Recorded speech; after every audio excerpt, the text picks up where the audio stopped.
गेरडे येथील जिल्हा परिषद शाळा खताळवस्ती येथे पिण्याच्या पाण्याच्या टाकीमध्ये घाणीचं साम्राज्य असल्यामुळे तेथील पालकांनी त्याबाबतीत गुटुगडे बंधू यांना विनंती केली होती. त्याची प्रत्यक्ष त्या ठिकाणी पाहणी करून त्यांनी प्रशासनाशी संवाद साधला.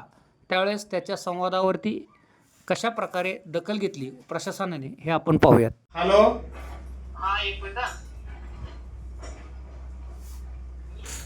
हा नवले साहेब नमस्कार. नमस्ते. तुषार म्हटलं मी भद्रासाहेब सर केंद्र प्रमुख विस्तार अधिकारी शिक्षण तिघ पण असतो. बर.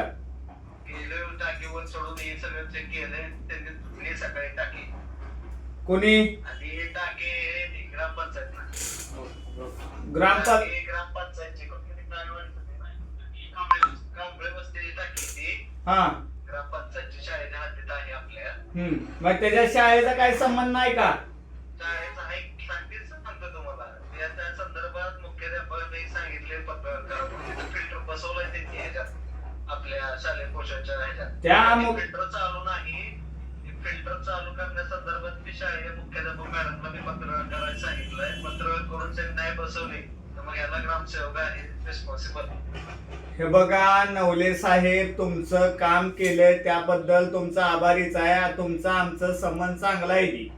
तर विषय काय होतोय की तिथनं पालक येते. आता पालक ते ग्राम ह्याच्यावर जाणार आहे. ते पण होते का नाही आता मागले त्यांच्याशी पण आम्ही जवळ चर्चा झाली.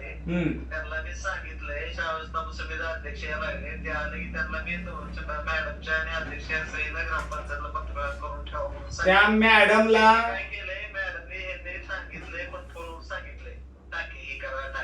मग ते चुकीचंच आहे ना. मॅडमने पत्र कुठं काढले ऐकून घ्या. मॅडमने पत्र कुठं काढले ग्रामपंचायतीला? नाहीच की मॅडमने पत्र दिलेलं नाही. मग मॅडमला मेमो द्या. त्या मॅडमला पत्र काढून केंद्र प्रमुखाला मेमो द्या तुम्ही की बाबा तो त्यांच्यावर काय कारवाई होणार वगैरे हे करा. आणि मग बघू पुढलं काय असेल ते. नोटीस द्या ना त्यांना एक छोटीशी. छोटी नोटीस द्या. ऐका झालेलं आहे, काही अडचण नाही.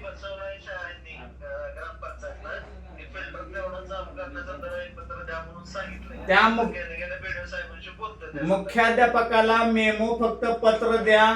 असं परत होता कामा नये वगैरे असं काय तर पत्र द्या का छोटस. ते पत्र आम्हाला व्हॉट्सअप करा. मी तुम्हाला हाय करतो. ठीक आहे साहेब. ओके, धन्यवाद साहेब.